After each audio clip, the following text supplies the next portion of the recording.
Oke, selamat pagi teman-teman. Kembali lagi ke mata kuliah kita, teori antropologi klasik. Melanjutkan dari pembahasan kita sebelumnya, meskipun dalam segala keterbatasan yang ada. Ya, kita tahu kondisi dunia hari ini mungkin tidak sedang baik-baik saja. Tapi saya harap teman-teman dimanapun berada itu memiliki kondisi yang baik, sehat, tentram, dan bahagia.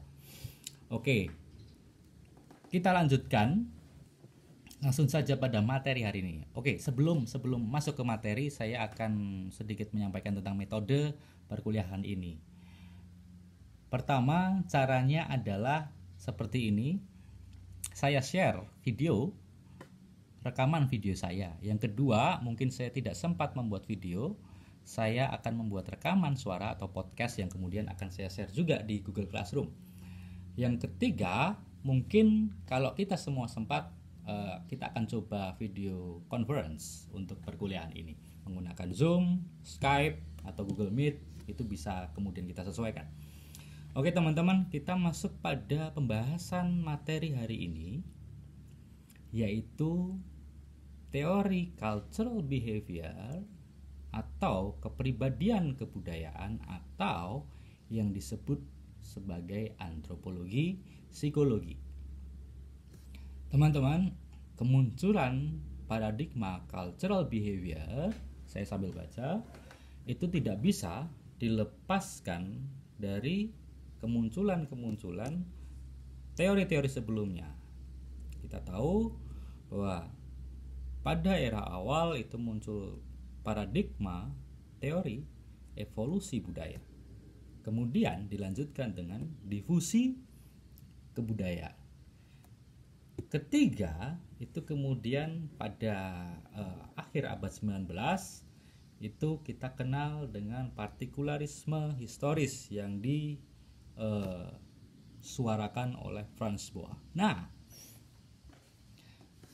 cultural behavior yang keempat ini itu tidak bisa kita lepaskan dari teori sebelumnya, yaitu partikularisme historis. Pertama, pengembangnya nanti kita akan berkenalan dengan nama-nama seperti Ruth Benedict, Margaret Mead, Robert Lowy, Ralph Linton, Edward Sapir. Itu kebanyakan adalah murid-murid dari Franz Boas.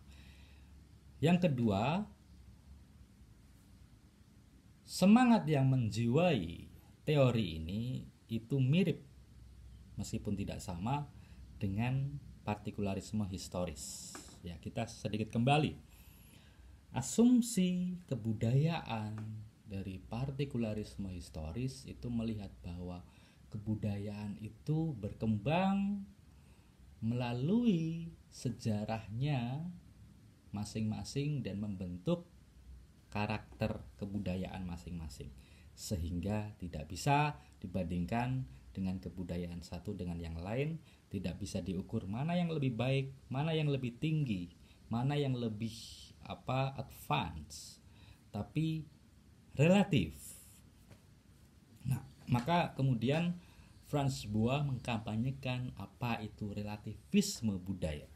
Ingat, relativisme budaya dalam antropologi. Kalau hari ini, saya ulangi, kalau hari ini kita selalu mendengar tentang relativisme budaya, kebudayaan itu relatif, agama itu relatif, seni itu relatif.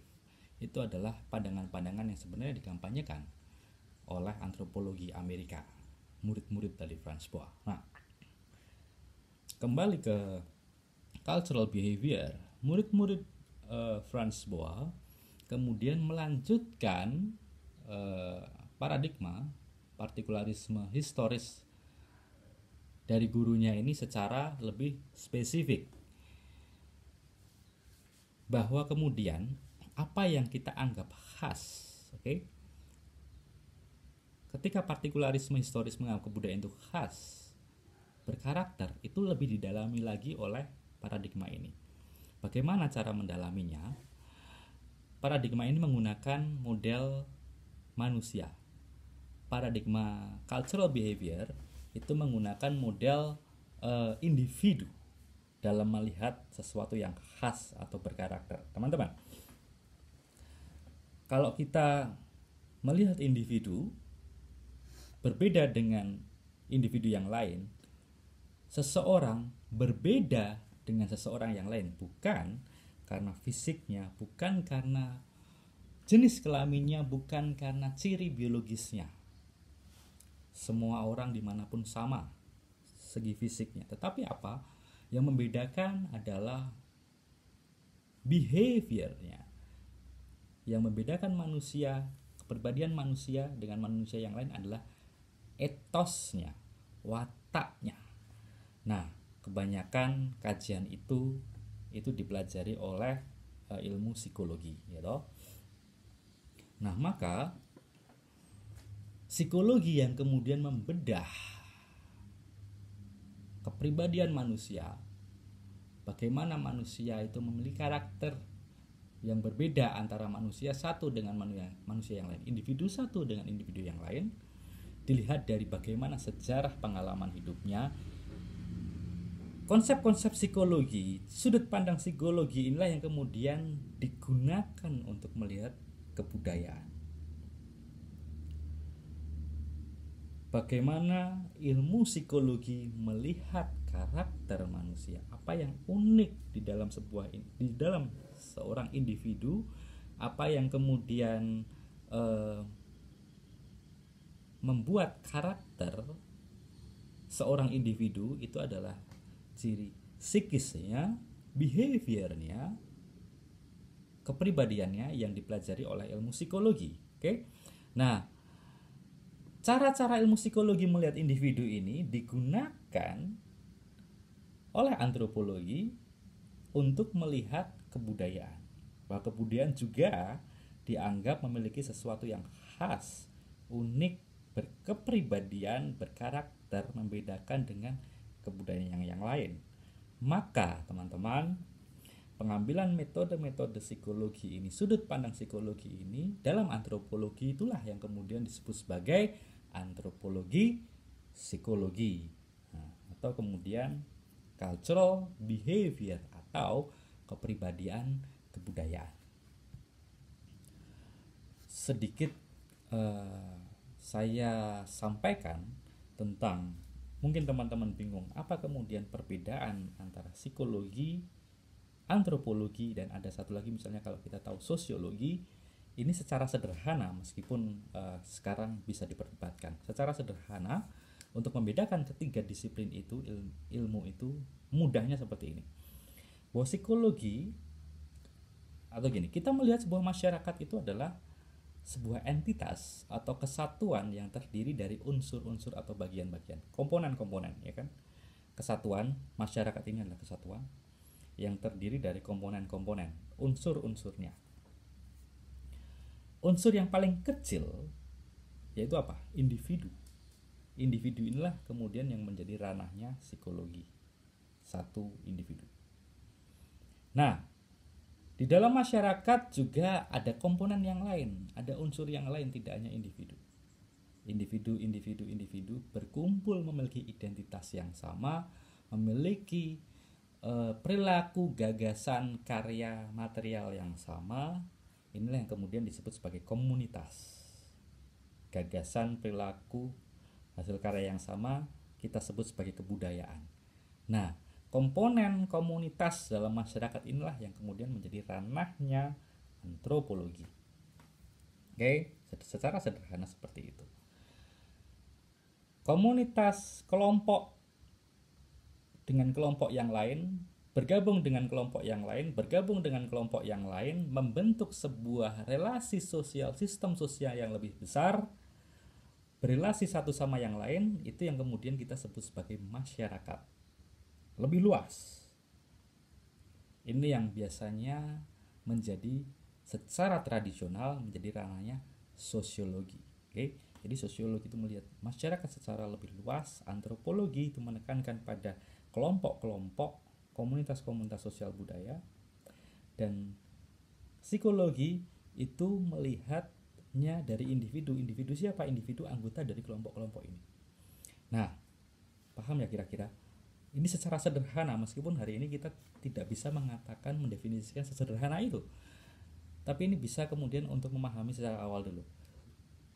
Nah, maka ketika kita mempelajari antropologi, psikologi, seperti halnya kita diskusikan hari ini, maka itu bisa menjembatani problem-problem dalam masyarakat dalam persoalan bagaimana kita menjelaskan individu dan kelompok.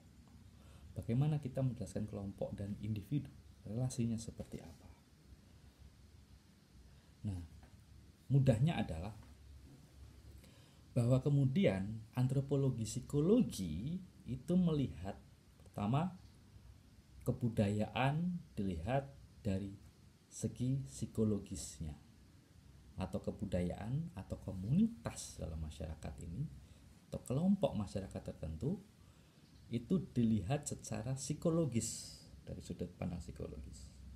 Itu yang pertama. Yang kedua, kebalikan dari itu, individu seseorang kita lihat dari segi antropologis. Oke. Yang pertama, kebudayaan kita lihat dari segi psikologis, kebudayaan kita lihat dari segi psikologis. Kemudian yang kedua, individu kita lihat secara antropologis. Kenapa? Individu dalam seseorang individu dalam diskusi ilmu-ilmu sosial itu bukan hanya individu yang terlepas dari individu-individu yang lain. Individu kita bisa sebut sebagai cultural bearer atau pembawa kebudayaan atau representasi kebudayaan. Misalnya, saya adalah orang Minang, orang lain untuk melihat bagaimana kebudayaan Minang seperti apa, itu bisa hanya melihat diri saya sendiri. Bagaimana kemudian saya mengekspresikan keminangan, sikap-sikap dari orang Padang dan lain-lain. Nah, maka diri saya orang Minang itu adalah pembawa budaya, cultural bearer dari Minang. Maka individu juga bisa kemudian dilihat secara antropologis, termasuk sikap-sikapnya, karakternya, macam-macam. Oke, kira-kira jelas gitu. Kita lanjut. Kita membahas soal asumsi dari cultural behavior, dari antropologi psikologi ini apa? Tidak berbeda jauh dari partikularisme historis. Asumsi dari antropologi psikologi adalah kebudayaan adalah kesatuan yang holistik atau menyeluruh, yang memiliki watak yang khas atau etos sendiri-sendiri. Ya, kebudayaan adalah kesatuan yang holistik yang memiliki watak yang khas atau kepribadiannya sendiri-sendiri. Itu asumsi dasar dari cultural behavior, kepribadian kebudayaan. Model yang digunakan apa? Tentu saja model yang digunakan adalah kepribadian individu manusia. Nah, maka cultural behavior itu beranggapan bahwa setiap kebudayaan memiliki watak yang khas atau etosnya sendiri-sendiri. Oke. Cara untuk melihatnya gimana? Metodenya gimana? Antropologi, psikologi atau cultural behavior melihat bagaimana watak kebudayaan itu terpancarkan dari unsur-unsur kebudayaan, unsur-unsur atau aspek-aspek kebudayaan. Aspek kebudayaan itu apa sih? Aspek kebudayaan kan ada fisik, ada perilaku, ada bahasa, ada gagasan. Atau kalau Kunchara Ningrat kan menyebutnya aspek kebudayaan ada 3. Ada gagasannya, ada perilakunya, ada hasil karyanya. Maka ketika peneliti atau antropolog ingin melihat bagaimana kepribadian sebuah kebudayaan, dari ketiganya itu mencirikan yang sama.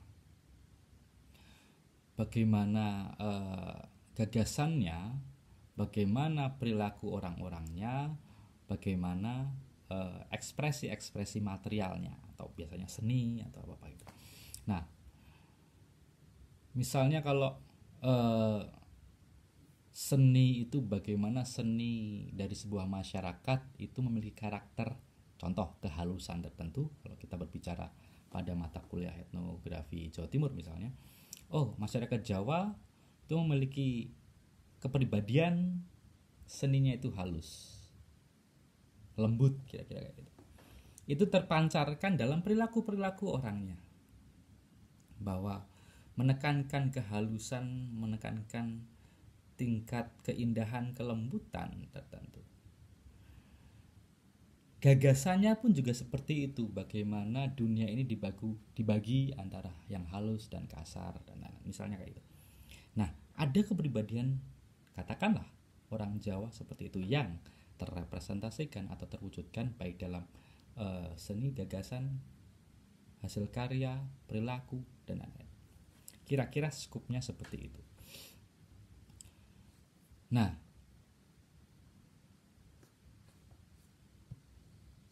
apakah apakah perspektif antropologi, psikologi, atau cultural behavior ini hanya untuk melihat etnis-etnis tertentu? Misalnya kemudian kita melihat, oh Cina itu kepribadiannya seperti ini, etnis Cina misalnya. Oh yang sangat getol persoalan dagang, ekonomi, macam-macam. Oh, kemudian ada Batak yang menekankan apa misalnya. Kemudian ada Jawa, ada Minang, ada. Apakah hanya soal etnis? Saya kira tidak. Bahwa kemudian kepribadian dari sebuah kelompok, ingat antropologi kemudian melihat kelompok masyarakat, itu kan tidak hanya etnis kelompok. Sebuah kelompok masyarakat kan tidak hanya etnis. Ada juga agama. Bagaimana kepribadian agama A berbeda dengan agama B? Kalau teman-teman membaca Max Weber, nanti akan tahu bahwa kepribadian, etosnya orang-orang Kristen Protestan itu berbeda dengan etos, semangat kerjanya orang Katolik. Ada perbedaan yang itu distrukturkan dari gagasan keagamaannya. Begitu juga kalau kita seperti belajar Islam di Indonesia, ada kepribadian orang-orang, ada kepribadian yang berbeda antara Islam tradisionalis misalnya seperti yang kita bahas di etnografi Jawa Timur dengan Islam modernis, katakanlah seperti contohnya. Jadi tidak hanya kemudian kita melihat etnis-etnis, atau yang lain bisa kita untuk melihat misalnya kelompok laki-laki. Kenapa laki-laki kita anggap memiliki kepribadian berbeda dengan kelompok perempuan, kemudian anak muda, orang tua, kepribadian kelompok mahasiswa dan kelompok petani katakanlah. Nah, ini bisa kemudian fleksibel, kita bisa gunakan untuk melihat berbagai kelompok yang ada di masyarakat.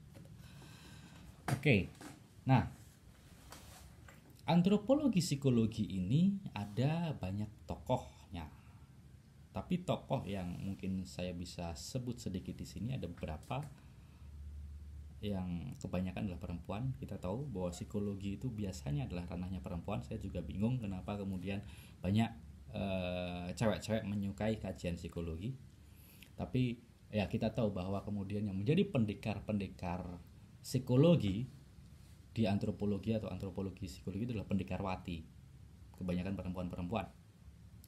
Pertama adalah Ruth Benedict.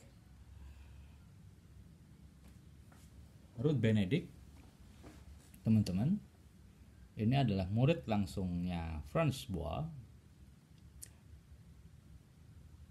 Karya utamanya berjudul Patterns of Culture atau pola-pola kebudayaan. Ruth Benedict lah yang kemudian melihat bahwa sebelumnya kebudayaan selalu dilihat mikro tanpa melihat apa yang terjadi dalam tubuh kebudayaan. Kajian Ruth Benedict sangat menarik kalau menurut saya. Teman-teman bisa membacanya dalam buku-buku kumpulan teori antropologi termasuk Kunchara Ningrat, Van Baal, Marvin Harris, macam-macam. Nah, di sana dijelaskan bahwa di dunia ini Ruth Benedict itu membagi ada 3 karakter besar dari kebudayaan. yang ia contohkan ketiga-tiganya melalui contoh masyarakat tertentu. Yang pertama itu adalah kebudayaan Apollonian. Pertama ada kebudayaan Apollonian di dunia ini, karakternya ya. Kemudian ada schizophrenian, istilah psikologi sekali. Dan yang ketiga adalah Dionysian. Apollonian, schizophrenian, dan Dionysian. Yang pertama, seperti apa itu karakter kebudayaan Apollonian? Ruth Benedict mencontohkan itu pada kebudayaan Indian Zuni di pantai barat Kanada. Bahwa orang Indian Zuni ini dilihat Ruth Benedict orangnya itu suka hal yang damai, kehidupannya selaras, seimbang, cukup pasif, suka gotong royong, tidak ngoyo, apalagi tenang, tidak menggebu-gebu, tidak sangat obsesif. Nah, karakter seperti itu dalam masyarakat seperti itu, Ruth Benedict mengambil metafora seperti halnya sikap dewa Apollo, dewa Yunani, yang sikapnya itu menekankan kehidupan asketis. Asketis itu seperti yang orang yang suka semedi, orang yang kemudian tingkatnya sufi, yang tidak kemudian sangat menggebu-gebu, sangat ekspresif dalam hidupnya, tidak, sangat halus, tenang. Kita bisa melihat gagasan-gagasan seperti orang Jawa misalnya kayak gitu. Itu yang kemudian disebut sebagai kebudayaan Apollonian. Nah, yang kedua itu adalah sebaliknya, yaitu kebudayaan Dionysian. Sebelum saya membahas schizophrenian, yang kedua adalah Dionysian terlebih dahulu. Itu berbalikan dari kebudayaan Apollonian seperti kebudayaan Zuni. Kalau kebudayaan Dionysian itu masih Ruth Benedict masih mengambil masyarakat, contohnya adalah masyarakat Indian Kwakiut. Itu digambarkan sebaliknya, mereka itu sangat agresif orang-orangnya, suka perang, suka menunjukkan apa yang dimiliki, suka ekspresif sekali, tapi di sisi lain juga percaya diri luar biasa, semangat luar biasa, optimis luar biasa. Nah, itu salah satu karakter masyarakat di dunia yang oleh Ruth Benedict itu diambilkan dari wataknya dewa Dionysius di Yunani, mitos Yunani, yang itu kemudian berkebalikan dengan Apollo yang kemudian andap asor, tenang, santun, itu berkebalikan dengan Dionysius yang menggebu-gebu, optimis, semangat sekali. Nah, ada masyarakat-masyarakat yang seperti itu juga kalau menurut Benedict. Yang ketiga itu adalah schizophrenian. Schizophrenian dalam istilah psikologi kan ini termasuk pada permasalahan syaraf, permasalahan gangguan kejiwaan yang membuat orang memiliki bayangan-bayangan, imajinasi tertentu yang kemudian berbeda dari kenyataan. Nah, Ruth Benedict melihat bahwa ada masyarakat-masyarakat yang memiliki corak seperti ini, memiliki imajinasi yang kelewat batas, yang selalu curiga, selalu melihatnya itu dari segi negatif, takut atau curiga terhadap orang asing, dan lain-lain. Selalu merasa dijahati, selalu merasa dirugikan, sifatnya adalah bertarung, sifatnya adalah ingin memulai permusuhan terus-menerus. Nah,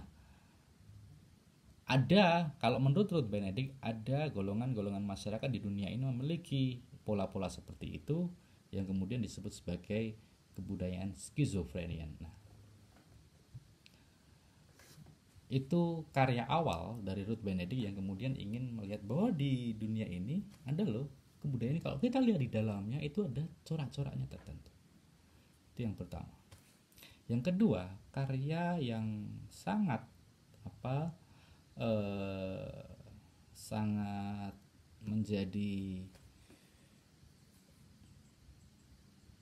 unggulan dari karyanya Ruth Benedict itu yang berjudul Chrysanthemum and the Sword, atau bunga krisan dan pedang. Lebih tepatnya adalah bunga krisan dan samurai. Kenapa? Ruth Benedict ini sedang membuat etnografi tentang masyarakat Jepang yang berjudul Chrysanthemum and the Sword, Patterns of Japanese Culture, diterbitkan tahun 1946. Mengapa Ruth Benedict menulis ini? Ruth Benedict ditugaskan oleh lembaga militer Amerika, waktu itu sedang perang dunia, sedang ada perang melawan Jepang. Ruth Benedict diminta untuk meneliti orang-orang Jepang, meskipun tidak ke Jepangnya langsung, meneliti orang-orang Jepang yang waktu itu sudah banyak di Amerika, untuk melihat karakter orang Jepang itu seperti apa, kepribadian, kebudayaan Jepang itu seperti apa. Kenapa harus menjawab seperti itu? Kita tahu bahwa ketika perang dunia, Jepang itu memiliki etos perang yang luar biasa, kesetiaan terhadap negara yang luar biasa, jiwa berkorban yang luar biasa, yang tidak ditemukan oleh tentara-tentara lain di dunia. Kita tahu ada cara perang kamikaze, yaitu tentara Jepang yang menabrakkan tentaranya ke kapal musuh, ke markas musuh, yaitu adalah penyerangan bunuh diri. Nah, kenapa pada saat itu orang Jepang, prajurit-prajurit Jepang memiliki keberanian yang luar biasa, memiliki kesetiaan yang luar biasa terhadap negaranya, sampai mau untuk dibawa mati. Nah, keheranan-keheranan ini yang kemudian menyeruak pada kalangan militer Amerika, yang kemudian meminta antropolog Ruth Benedict untuk meneliti itu. Meneliti kenapa orang Jepang seperti ini, jiwa perangnya sangat tinggi. Nah, kemudian melahirkan buku itu tadi, Chrysanthemum and the Sword, Patterns of Japanese Culture, atau bunga sakura dan samurai. Kira-kira kalau kita bahasa Indonesia kan seperti itu. Apa makna dari judul itu? Bahwa bunga sakura itu kan indah, cantik, halus. Berbeda dengan samurai yang dingin, kejam, keras, dan bisa membunuh. Antara bunga dan pedang. Menurut Ruth Benedict, orang Jepang itu memiliki dua karakter menjadi satu, yaitu karakter yang kemudian halus, lembut, luar biasa, dipadu dengan keras, dingin, kejam, luar biasa, seperti halnya samurai. Ada keras kepalaan luar biasa, ada ego luar biasa dari orang Jepang, berpadu dengan ketaatan luar biasa, berpadu dengan kesetiaan yang luar biasa, seperti bunga. Nah, disimbolkan seperti itu. Teman-teman pasti tahu, kalau kita berbicara soal kesetiaan seperti orang Jepang, ada cerita anjing yang bernama Hachiko. Anjing Hachiko yang sangat setia menunggu tuannya pulang dari stasiun, sampai kemudian karena tuannya sebenarnya sudah meninggal di kota lain, akhirnya tidak pulang-pulang ke kota itu, sampai kemudian anjingnya itu selamanya menunggu tuannya itu karena kesetiaan yang luar biasa. itu ditulis dalam bukunya Ruth Benedict itu. Dan untuk menjelaskan, dan itu adalah mitos orang Jepang atau cerita fakta nyata dari kebudayaan Jepang yang kemudian dituliskan pertama kali oleh Ruth Benedict, akhirnya kemudian diangkat menjadi film.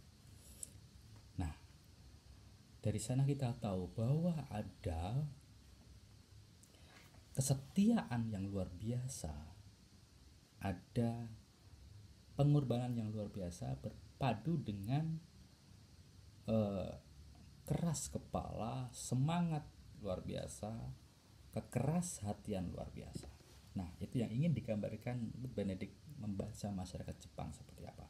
Tentu bisa kita perdebatkan, tapi at least itu yang kemudian sudah ditulis melalui karya etnografi. Dari sana kemudian kita tahu hari ini kita mendengar ada istilah-istilah tentang kepribadian bangsa. Kita mendengar tentang kepribadian nasional, jati diri bangsa. Indonesia harus kemudian memiliki jiwa Pancasila. Ini adalah kajian antropologi psikologi. Melihat negara, melihat masyarakat bangsa, negara bangsa ini dianggap harus memiliki karakter tertentu, kepribadian tertentu. Nah, ini adalah ranah dari cultural behavior. Oke, tokoh yang kedua itu adalah Margaret Mead. Ini sangat terkenal juga, salah satu antropolog terbesar sepanjang masa. Pertama, dalam kajian yang mengenai cultural behavior, Margaret Mead meneliti tentang gejala pubertas atau akil balik atau masa tumbuh kembang remaja menuju dewasa. Dengan pertanyaan yang sangat sederhana tapi menarik. Margaret Mead bertanya, apakah anak muda, apakah jiwa-jiwa anak muda yang suka memberontak, mencari kebebasan atau masa puber itu universal, atau kemudian setiap masyarakat selalu memiliki fenomena ini di seluruh dunia? Apakah masyarakat di seluruh dunia memiliki fenomena ini? Apakah itu natural, apakah itu kultural? Ternyata kalau Margaret Mead melihat bahwa yang namanya puber, perkembangan remaja, itu tidaklah universal, tapi sangat kultural. Kultur mana? Sangat Eropa, Amerika sentris sekali. Margaret Mead membuktikannya pada perkembangan remaja di Samoa, yaitu kepulauan Pasifik dekat Hawaii, yang melihat bahwa enggak kok, ternyata di sana enggak ada itu yang kemudian dianggap sebagai puber, masa puber penuh pemberontakan, mencari kebebasan, atau yang kemudian kita kenal sebagai youth culture misalnya. Nggak ada. Nah, apa perbedaan? Kenapa kemudian berbeda? Nah, Margaret Mead sampai pada kesimpulan bahwa puber, keinginan untuk memberontak, keinginan untuk mencari kebebasan pada anak muda seperti masyarakat Eropa Amerika misalnya, atau masyarakat yang lain, karena struktur keluarga itu lebih pada struktur keluarga inti. Maksudnya gini, ketika anak itu selalu hidup dalam keluarga inti seperti kita misalnya, ayah orang tua ibu, selalu ada pengekangan aturan-aturan dalam rumah tertentu. Selalu ada aturan yang, atau kita selama kita hidup itu dianggap sebagai anak kecil yang pada saatnya ketika kita bisa bersosialisasi, kita pengen mencari kebebasan itu. Nah, dari keluarga ini, kita hidup dalam keluarga dari kecil, ada titik di mana kita ingin keluar dari keluarga yang kecil ini, karena kita selalu hidup dalam keluarga inti. Nah, Margaret Mead melihat bahwa di Samoa tumbuh kembang anak-anak itu tidak melalui keluarga inti, tapi apa yang kemudian disebut sebagai keluarga luas. Anak kecil itu selalu dari masa kecilnya selalu bergaul di luar oleh keluarga inti, di luar dari keluarga inti. Sudah diasuh oleh tetangganya, selalu sudah sudah makan di tetangganya yang lain, sudah bergaul dari kecil dengan anggota masyarakat yang lain di luar keluarga inti ini. Maka ketika anak kecil Samoa ini menapaki masa remaja, mereka tidak lagi ingin mencari kebebasan di luar keluarganya karena sudah bebas dari kecil. Bahkan Margaret Mead mencatat bahwa seks bebas itu sudah dilakukan dari kecil atau hal yang biasa di Samoa. Ini adalah masalah kultural. Jangan menilai dari segi moral atau nilai-nilai masyarakat tertentu. Bahwa seks bebas kemudian sudah dipraktikkan secara lebih permisif, secara lebih terbuka pada masyarakat Samoa. Maka anak mudanya ketika puber tidak harus mencari-cari, harus nyolong-nyolong, berpacaran dan lain-lain. Karena pacaran dari kecil adalah hal yang lumrah. Karena mencari kebebasan itu sudah tidak diperlukan lagi dalam masyarakat Samoa. Nah, kira-kira situasinya seperti ini yang membuat Margaret Mead sampai pada kesimpulan bahwa ya puber, youth culture, pemberontakan anak muda itu tidak selalu ditemukan di semua masyarakat di dunia ini. Tidak universal. Ada karakter yang berbeda-beda. Itu yang kemudian ditulis Margaret Mead dalam Coming of Age in Samoa.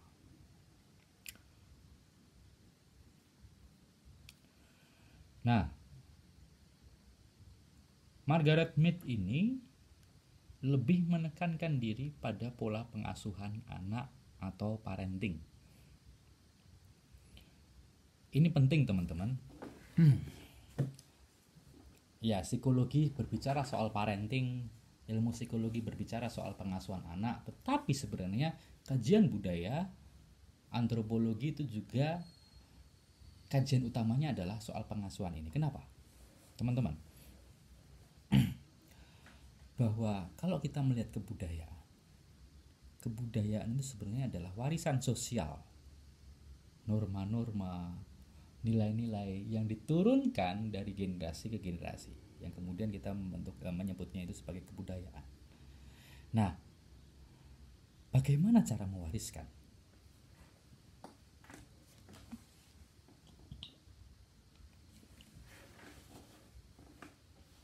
Bagaimana kebudayaan Medan, Batak, Minang, Dayak, Papua, Jawa, agama itu selalu bisa bertahan dari generasi ke generasi? Diajarkan melalui apa? Apakah melalui perkuliahan seperti ini?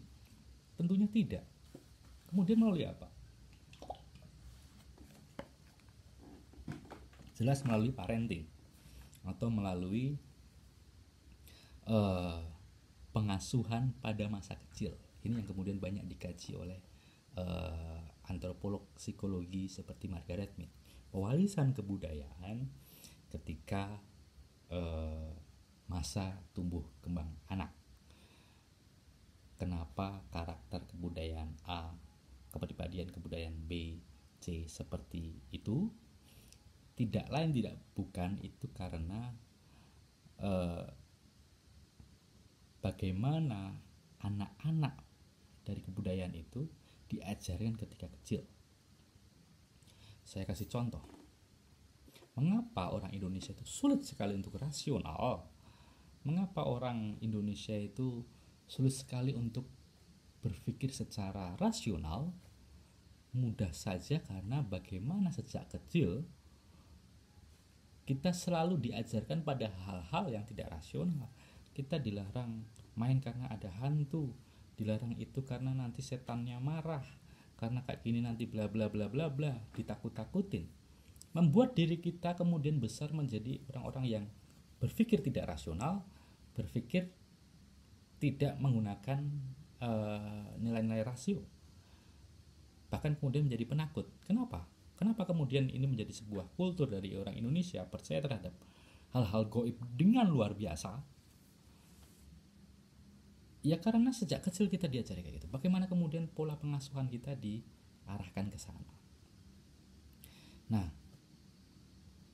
ada dua hal penting yang kemudian menjadi proses bagaimana kebudayaan terbentuk dalam hubungannya dengan pola pengasuhan. Pertama, kita sering mendengar istilah enkulturasi. Kebudayaan itu diwariskan dari satu generasi ke generasi yang lain itu melalui proses enkulturasi. Ya, bukan akulturasi, bukan asimilasi, tapi enkulturasi. Apa itu enkulturasi? Enkulturasi adalah proses individu mempelajari alam pikiran dan perilaku orang-orang lain dalam kebudayaannya. Jadi proses belajar budaya dari individu, dari anak kecil itu adalah enkulturasi. Baik itu kemudian diarahkan orang tuanya, melihat kakaknya, melihat sekelilingnya bagaimana cara bertutur, bagaimana cara berpikir, bagaimana cara bertindak, bagaimana cara berbahasa yang dipelajari oleh seorang anak individu. Ini adalah proses enkulturasi. Enkulturasi inilah yang kemudian mewarisi kebudayaan satu generasi ke generasi yang lain. Selain enkulturasi, itu ada proses yang disebut sebagai proses sosialisasi. Bagaimana kemudian setelah mempelajari, individu kemudian masuk dan terlibat dalam sistem sosial. Itu yang kemudian disebut sebagai sosialisasi. Berinteraksi dengan orang lain, menduduki status tertentu dan memiliki peran tertentu, itu yang kemudian menjadi proses sosialisasi, yaitu mempelajari dan masuk terlibat dalam sistem sosial, berrelasi dengan orang lain dan menduduki status dan peran tertentu. Nah, itu sangat dari kecil kemudian sangat kita ditekankan seperti itu, ada proses enkulturasi dan sosialisasi, dan itu yang nantinya membentuk bagaimana corak kebudayaan, kepribadian kebudayaan itu. Oke teman-teman, saya kira kuliah kita sampai di sini. Bagaimana tindak lanjut dari kuliah nanti akan saya sampaikan di Google Classroom. Tapi dari sini kita bisa melihat bahwa kebudayaan bisa kita lihat dari sisi psikologisnya. Individu bisa kita lihat dari segi kebudayaannya seperti apa. Teman-teman yang suka psikologi, silahkan kemudian mempelajari ini. Ada persilangan ilmu psikologi dengan antropologi dengan luar biasa dan dengan hal-hal yang menarik yang sangat banyak. Oke, saya kira ini sudah terlalu lama. Kita jumpa lagi dalam pertemuan selanjutnya. Oke, selamat pagi.